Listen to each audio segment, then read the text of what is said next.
Hello नमस्कार, मैं कपिल शर्मा आप सभी का अपने YouTube channel Hindi net achiever पर हार्दिक अभिनंदन करता हूं।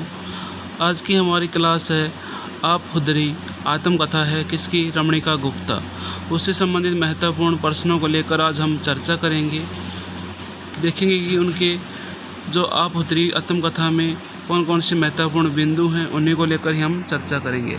पहला प्रश्न आपके सामने है, लेखिका रमणिका गुप्ता का जन्म कब और कहाँ हुआ था, ये आपको बताना है। ऑप्शन ए है 1932 मद्रास, 1930 कलकत्ता, 1925 मलेरकोटला, 1930 सुनाम।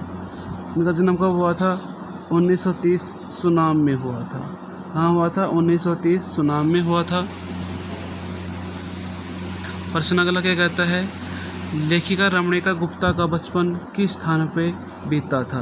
जो लेखिका रमणिका गुप्ता है उसका बचपन काल किस स्थान में बीता था? दिल्ली, होशियारपुर, पटना, पटियाला। तो इसका सही उत्तर क्या होगा? पटियाला में बीता था। कहाँ? पटियाला, पंजाब में। अगला है, लेखिका के नाना। लेखिका के नाना दीनानाथ घोंसला पटियाला रियासत के किस पद पर थे? दीवान, कोतवाल, खानसामा, साहित्यकार। किस पे थे? वही दीवान पोस्ट पर थे। प्रश्न नंबर अगला क्या कहता है? प्रश्न नंबर अगला कहता है, लेखिका को उच्च शिक्षा के लिए कहाँ भेजा गया था? Amritsar women college, Ludhiana government women's college, Mumbai विश्वविद्यालय, ऑक्सफोर्ड यूनिवर्सिटी। कहाँ भेजा गया था? लुधियाना गवर्नमेंट वीमेंस कॉलेज में भेजा गया था।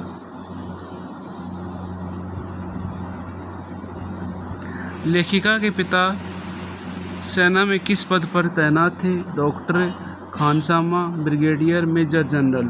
किस पद पे थे? डॉक्टर के पद पर विराजमान थे। डॉक्टर के पद पे ये थे। ठीक है, सेना में किस पद पे थे? अगला प्रश्न है, लेखिका के बारे में निम्नलिखित में से कौन सा विकल्प सही नहीं है? लेखिका बचपन से ही जिद्दी स्वभाव की थी। लेखिका को अपनी छोटी बहन की तुलना में भोदू और बदसूरत का ताना सुनना पड़ता था। लेखिका ने सामंती अभिजात परिवार के प्रेम संबंधी दुराग्रह को बड़े करीब से देखा था। लेखिका को स्वच्छंद स्वनिर्णय होने के प्रति हमेशा उनकी नानी प्रोत्साहित करती थी। तो सही उत्तर क्या होगा? ऑप्शन डी इसका सही उत्तर होगा कि लेखिका को स्वच्छंद स्वनिर्णय होने के प्रति हमेशा उनकी नानी प्रोत्साहित करती थी, मोटिवेट करती थी। लेखिका को पहली बार किशोरावस्था में किससे प्रेम हुआ जिसे उन्होंने विशुद्ध आत्मिक प्रेम बताया है? लेखिका को बचपन में ही प्रेम हो जाता है, परंतु उसको क्या मानती है? विशुद्ध मानती है, शुद्ध नहीं मानती। किससे होता है? वेद प्रकाश गुप्ता, हमीद, बलराम, बलजीत। किससे मानती है? बलराम से होता है उसको प्रेम।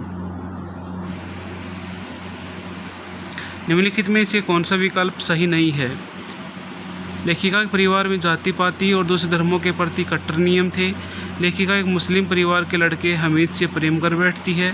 लेखिका हमीद के साथ घर त्याग अलग जीवन जीती है। लेखिका सामाजिक पारिवारिक भय के कारण हमीद को भाई कहती है। वह हमीद के लिए राखी भी ले गई मगर बांधी कभी नहीं। तो कौन सा विकल्प गलत है? लेखिका हमीद के साथ घर त्याग अलग जीवन जीती थी, ये ऑप्शन उसका गलत है। ठीक है, according to person, according to question. प्रश्न नंबर 9 क्या कहता है, निम्नलिखित में से कौन सा विकल्प सही नहीं है? आपो हुदरी लेखिका के आंतरिक स्त्री पुरुषों संबंधों का बोल्ड दस्तावेज है। लेखिका की आत्मकथा का पहला भाग हादसे शीर्षक से प्रकाशित है। लेखिका पुरुष प्रधान समाज द्वारा स्त्रियों के लिए बनाए गए लक्ष्मण रेखा का हर जगह उल्लंघन करती है। लेखिका का एकमात्र शांति स्थल कटरा स्थित माता वैष्णो देवी का प्रांगण है। ये विकल्प सही नहीं है, विकल्प ये क्या है? गलत है। प्रश्न नंबर 10 क्या कहता है, आप हुदरी किस भाषा का शब्द है? इसका क्या अर्थ है? मैथिली, पुरुष लड़की, पंजाबी भाषा जिद्दी लड़की, पंजाबी भाषा शरारती लड़की, सिंधी भाषा जिद्दी लड़की। सही उत्तर क्या होगा? ऑप्शन बी इसका सही उत्तर है, वो होगा। लेखिका का प्रेम विवाह किससे होता है? हमीद, वेद प्रकाश, बलराम, बलजीत। तो लेखिका का जो प्रेम विवाह है वो किससे होता है? वेद प्रकाश जी से होता है। विवाह के उपरांत लेखिका कहाँ चली जाती है? धनबाद, कानपुर, कश्मीर, कलकत्ता। विवाह के उपरांत लेखिका कहाँ चली जाती है? धनबाद है, वहाँ चली जाती है। धनबाद कहाँ है? झारखंड में है, वहाँ चली जाती है। आगे क्या कहता है? आगे कहता है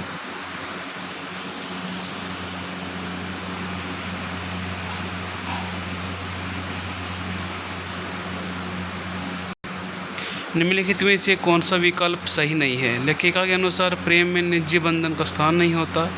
लेखिका विवाहोपरांत विवाहोत्तर संबंध स्थापित करती है। लेखिका बिहार के मुख्यमंत्री के साथ अपने यौन संबंधों का जिक्र करती है। लेखिका अपने पति से 3 बच्चों की मां बनती है। सब सही। तो इसमें विकल्प कौन सा है? सब सही, ई इसका सही उत्तर है, जो कि होगा। प्रश्न नंबर 15 क्या कहता है? निम्नलिखित में से कौन सा विवाह के बाद यौन संबंध का जिक्र लेखिका ने किया है? नृत्य बलजीत के साथ संबंध, शिक्षक प्रोफेसर वाजपेयी के साथ संबंध, बिहार के मुख्यमंत्री के साथ संबंध, वीरेंद्र के साथ संबंध, मिस्टर आहूजा के साथ संबंध।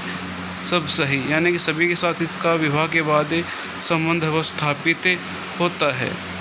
आगे क्या कहता है? प्रश्न नंबर 16, लेखिका को बीपीएससी सदस्य का किसने मनोनीत किया? वीरेंद्र ने, बिहार के सीएम ने, वेद प्रकाश ने, नीलम संजीव रेड्डी ने। किसने किया था? वेद प्रकाश ने इनको नियुक्त किया था।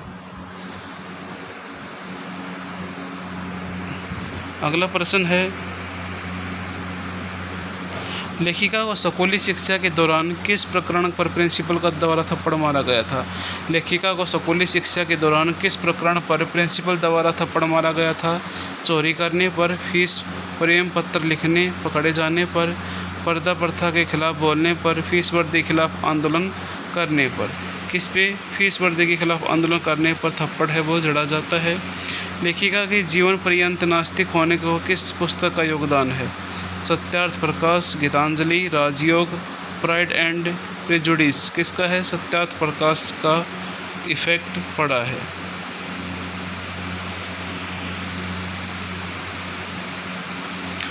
प्रश्न नंबर 20 क्या कहता है? निम्नलिखित में से कौन सा विकल्प है वो सत्य है? लेखिका ने हजारीबाग के कोयला खदानों के कामगारों मजदूरों के शोषण के विरुद्ध आंदोलन किया।